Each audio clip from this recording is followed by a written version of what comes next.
India 360 news पर मैं विजय सभी का स्वागत करता हूं। शिक्षा मंत्री रमेश पोखरियाल निशंक ने सोमवार को लोकसभा को बताया कि 42 केंद्रीय विश्वविद्यालयों में करीब 6,210 शिक्षकों के पद खाली हैं। इसके अलावा केंद्रीय विश्वविद्यालय में गैर शिक्षण से जुड़े करीब 12,437 पद खाली हैं। और केंद्रीय मंत्री ने साथ ही साथ यह भी बताया, विश्वविद्यालय अनुदान आयोग यानी कि यूजीसी ने कॉलेजों व विश्वविद्यालयों में फैकल्टी भर्ती के लिए दिशा निर्देशों का एक सेट तैयार किया है। और इसी के साथ में ताइवान और कोलंबिया को वैक्सीन सप्लाई करेगा मॉडर्ना। फ्रांस में 117 साल की महिला संक्रमण से उबरी। मॉडर्ना वैक्सीन कंपनी ने मंगलवार रात एक बयान जारी करके साफ कर दिया कि वो ताइवान और कोलंबिया को 50-50 लाख वैक्सीन डोजेस की सप्लाई करेगी। कंपनी की इन दोनों देशों से काफी वक्त से बातचीत चल रही थी।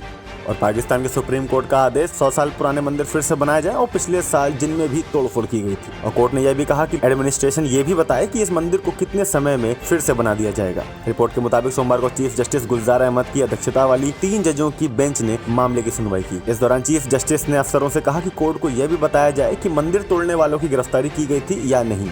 और न्यूजीलैंड की संसद में बवाल स्पीकर ने आदिवासी सांसद को टाई ना पहनने पर हाउस से निकाला। एमपी ने कहा कि गुलामी की निशानी मंजूर नहीं। न्यूजीलैंड की संसद से स्पीकर ट्रेवर मलाड ने आदिवासी सांसद रायवेरी वेटिटी को संसद से निकाल दिया। रायवेरी का कसूर सिर्फ इतना था कि वे बिना टाई पहने सरकार से सवाल पूछना चाहते थे। और स्पीकर ने कुछ दिन पहले भी रायवेरी से कहा था कि अगर वे सरकार के किसी मंत्री से सवाल पूछना चाहते हैं तो उन्हें नियमों के मुताबिक टाई पहनना होगा।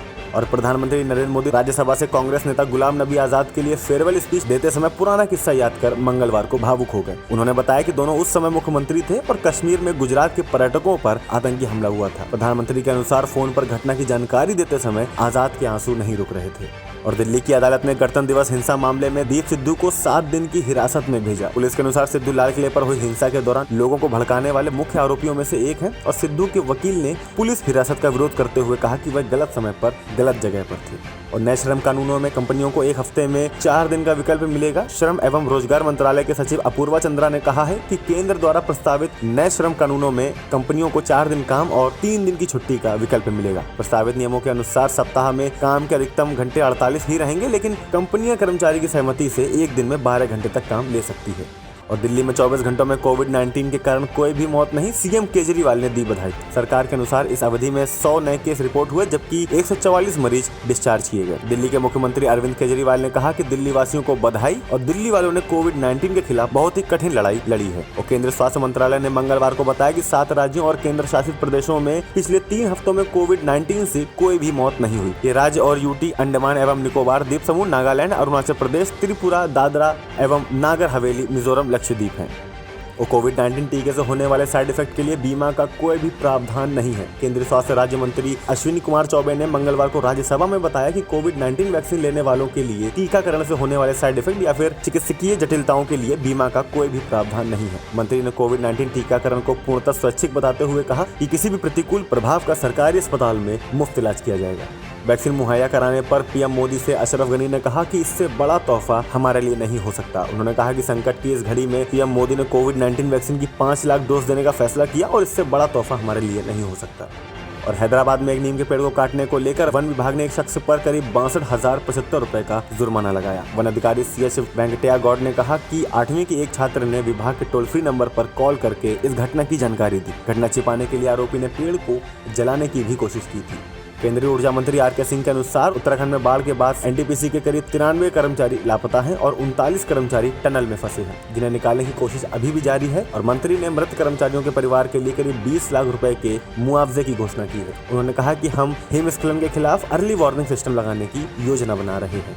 और उत्तराखंड में टनल में सुरक्षित बचाए गए राजेश कुमार नामक एक शख्स ने बताया कि सुरंग के भीतर कामगार 4 घंटे तक सरिया पकड़े रहे। कुमार ने बताया कि हम एक दूसरे से कहते जा रहे थे कि कुछ भी आ जाए, हमें सरिया नहीं छोड़ना है। ईश्वर का शुक्रिया अदा करते हैं कि हाथों ने उनके जवाब नहीं दिया। रक्षा भू सूचना विज्ञान अनुसंधान प्रतिष्ठान के निदेशक लोकेश कुमार सिन्हा ने बताया कि उत्तराखंड में ग्लेशियर बस्ट के बाद वहां गई टीम ने गृह मंत्रालय को प्रारंभिक रिपोर्ट भेजी है। उन्होंने कहा कि उस क्षेत्र में कई ग्लेशियर हैं और जो ग्लेशियर बस्ट हुआ वह लटका हुआ ग्लेशियर था। और घटना में करीब 190 लोग लापता हुए हैं। और श्री राम जन्मभूमि तीर्थ ट्रस्ट के न्यासी के मुताबिक अयोध्या के निर्माणाधीन मंदिर के लिए मिलने वाले दान में 20 दिन में कथित तौर पर करीब 600 करोड़ रुपए का आंकड़ा पार कर लिया है। ट्रस्ट ने दान इकट्ठा करने के लिए देश भर में 15 जनवरी से अभियान शुरू किया था और यह 27 फरवरी तक जारी रहेगा।